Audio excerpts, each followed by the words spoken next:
We got our guest, Bull. Tell us a little bit about Menu RX. I'm bringing Scott Bentley here to talk a little guards. Yeah, Menu RX is awesome. If you're hoping to lose weight, if you want to get in better shape, you want to look better, you got to know what foods work best for your body, what foods will energize you the most, what foods will negatively affect you the most.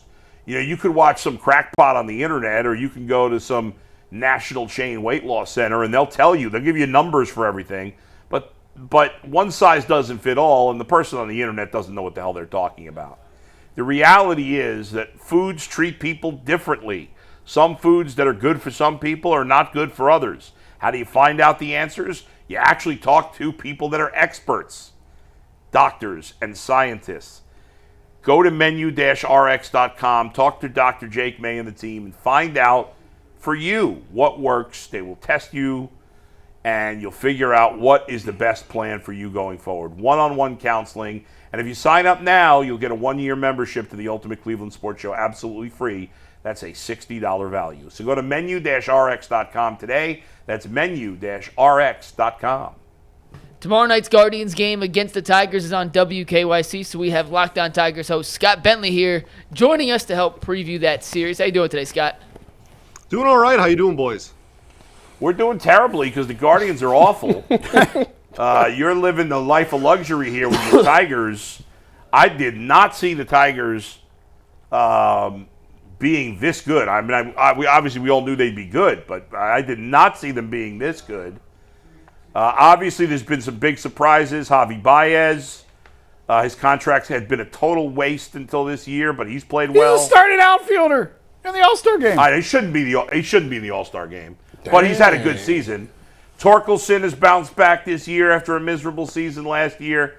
I think those are two of the biggest names. But I mean, even as a Tigers guy, you didn't think they'd be this good, did you?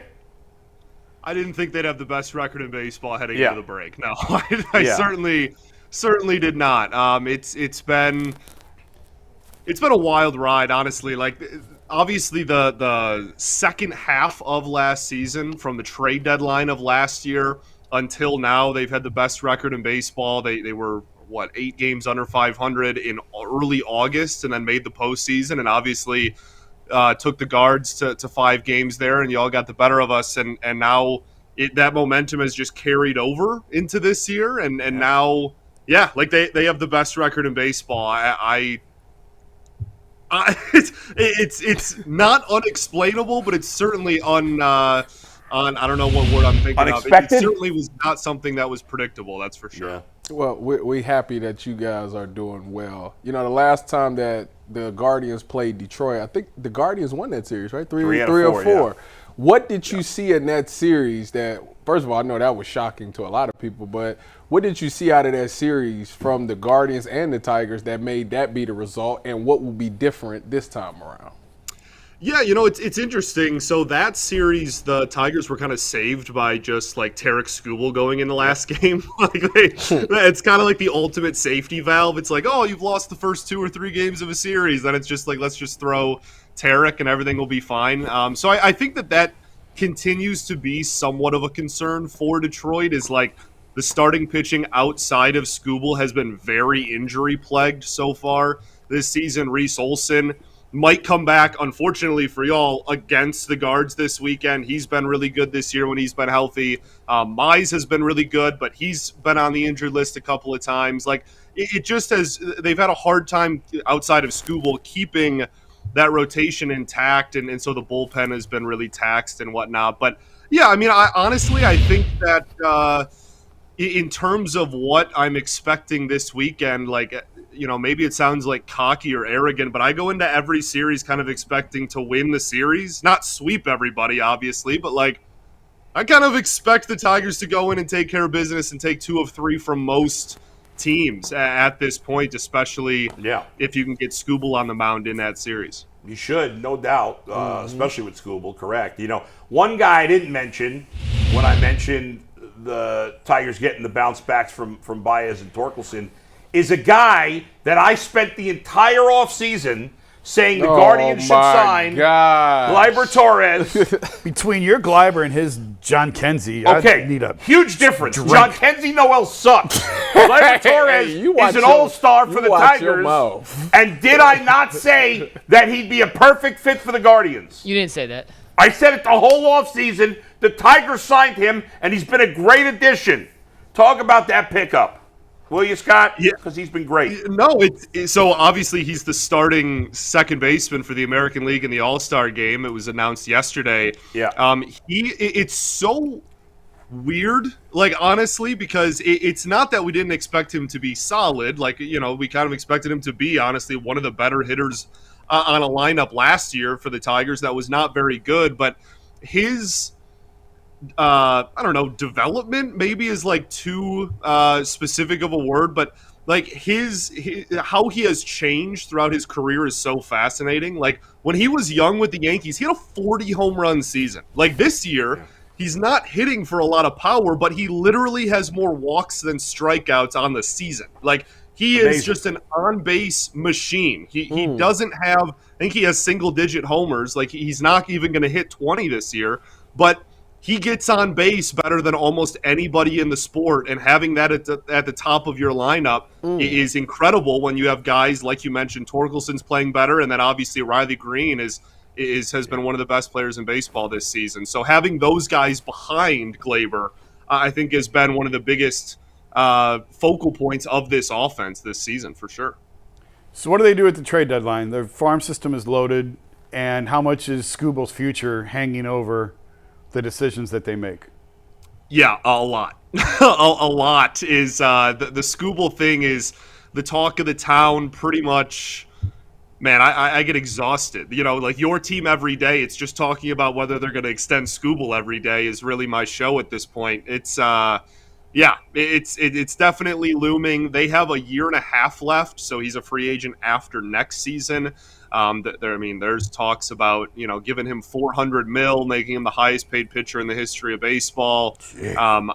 I think most Tigers fans are kind of like, just sign the check, dude. Like just do it. Like how can you watch him pitch every fifth day and not kind of want that on your team for the foreseeable future? But I think that it also, and I'm glad you brought those points up together because I think they go hand in hand, right? Like your window with Tarek Skubal guaranteed on your roster is a year and a half.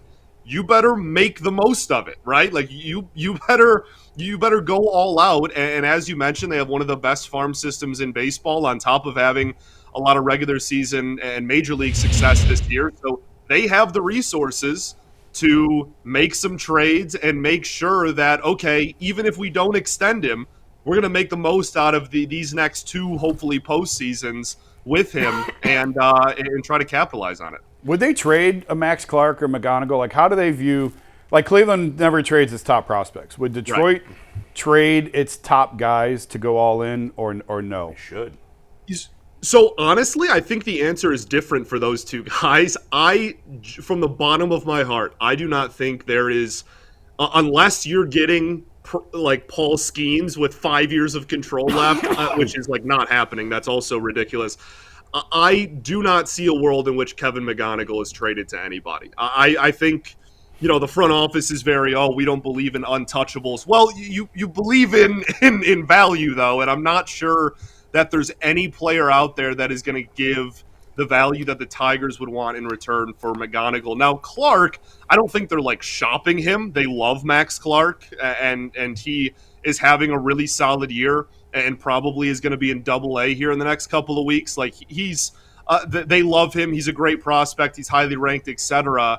But I think that that one might be more in the realm of possibility than McGonigal. I think he's pretty much untouchable. But really, I don't foresee them moving on from either of those two, or Preseno, who's number 3 in terms of hitting in the organization. Any of those guys, I think is going to be pretty tough to move for sure. All right, Scott, enjoy the rest of the season. We appreciate you taking the time. We'll talk to you again. Take care. I appreciate y'all.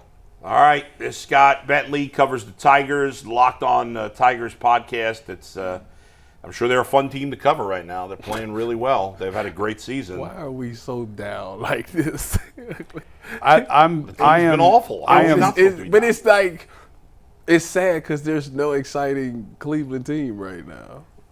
Well, I mean, Cavs won 64 games. I understand how it ended. I get it, but it's not like there's no hope. Like, come on.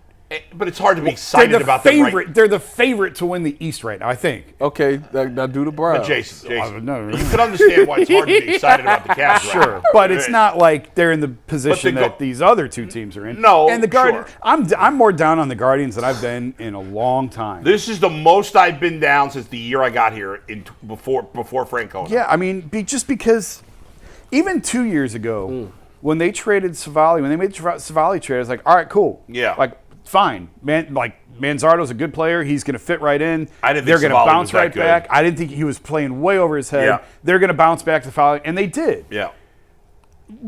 I just, there's something wrong with the way that they teach hitting. And how can you get excited about this team? Like, why do we have faith the Lauder's going to be able to hit? No, I said the same thing this morning. Kafis too. I mean, until they can start developing some guys and like guys that actually hit the ground running, it's hard to believe. Like, I don't know. I haven't been this down on this team in 20 years. Yeah, probably. I mean, they got you look at the good teams, and the good teams have so many guys with an OPS of like 750 or higher, and Steven Kwan's got the second best OPS on the team, and it's like 765. Yeah, I'm trying to remove the emotion from it because Yeah. it's been such a bad couple of weeks. Yeah. But this Ortiz thing kind of puts it over the Oh top. my God! Especially if he's suspended forever. It's like, what is going on? Well, think about this. You traded Francisco Lindor, and really Ortiz is the last player left because you traded Jimenez to get him. Yeah. I know they got a couple of low-level minor leaguers in that deal, but everybody you got for Lindor is gone. Yeah. And you turned Jimenez into Ortiz. I can't kill him for the Jimenez contract because I thought it was a good No, contract I at don't- the time. I don't kill him I was for that. excited when they gave him the deal. I thought it was a good deal. It didn't work out. Nope. And it was good to get off that money. But, I mean, if this is all you have left to show for, I don't think, I mean, you're right. He could be. Yeah. I'd be shocked if his career is over. It's a possibility. There was a But- player last year whose I know. career is over I got now. a question about the wild card. Yeah. When is it like? When will y'all officially like wave the flag like they too far back? Well, it's not that they're too far back. It's the amount of teams going for. And what are you hanging your hat on right now? know. They have a mediocre rotation. I don't know. And they have one of the worst lineups in baseball. So if they I think they're fifth from the bottom in scoring runs per game. I mean, the only I'll team tell you right now. Hold on. I mean, Yeah. we've talked about this runs before. per game, Mike. 'Cause Kansas City's got, or there's some team. I think the White Sox or somebody has like one more run than them, but they played more games. Their guards ball thing, even when it's going 26th. well, it's fun and it's exciting and everything. It doesn't win in the postseason. No. So what No. are we really doing here? No. And So- that's the part that's frustrating. History shows if you don't hit the ball out of the ballpark, you are not going to win in the playoffs. So every Cleveland team doesn't perform in the postseason. Good. I mean, they made the ALCS last year. That's not nothing, but it's not what you want either. The Guardians have been a good franchise overall. Absolutely. They're in a bad place right now, and and we've mostly, when they've not been good, blamed ownership. But front office deserves a lot of blame for a lot of decisions they've made in recent years. They've made a lot of bad because decisions. they have no margin for error, Right. Because of the position that ownership puts them. Yeah. And we ran out of time with Zach, but I was thinking about it like. Oh man, I just blanked the Barlow. They gave Barlow $7 million last year, and they spread out all this money to all these guys. Yeah. Where if you put it all together, if you have 15 or 18 million, you can go get a Teoscar Hernandez or somebody. Right. They did the same thing this year, where they bring in the reliever Seawald. They give Seawald's. I think Well, they it's like also the exact signed same. what's his name, another relief pitcher for a couple of million. Junis? But Junis. Seawald was the big one for me. Right. Because it's like was a waste. And I kind of understood it because I think I said on the show, $7 million is going to get you much more of an impact arm than it is a bat. Yeah. So I get it. But when you take the Hedges money, and I know what he means to the clubhouse, but when you take what you're giving Hedges to not hit, and when you take what you gave Seawald, and then you Yeah. can lump Junis in there, aren't you better off with one big bite Yes. at the apple and then fill out the other pieces with your farm system than to just diversify your portfolio? Yeah. They could have signed Torres for that money. So you say all that, y'all say all that, and y'all criticize the front office, but Yeah. y'all still are on record saying that the Guardians front office is the best in town. It's the best in town. Okay.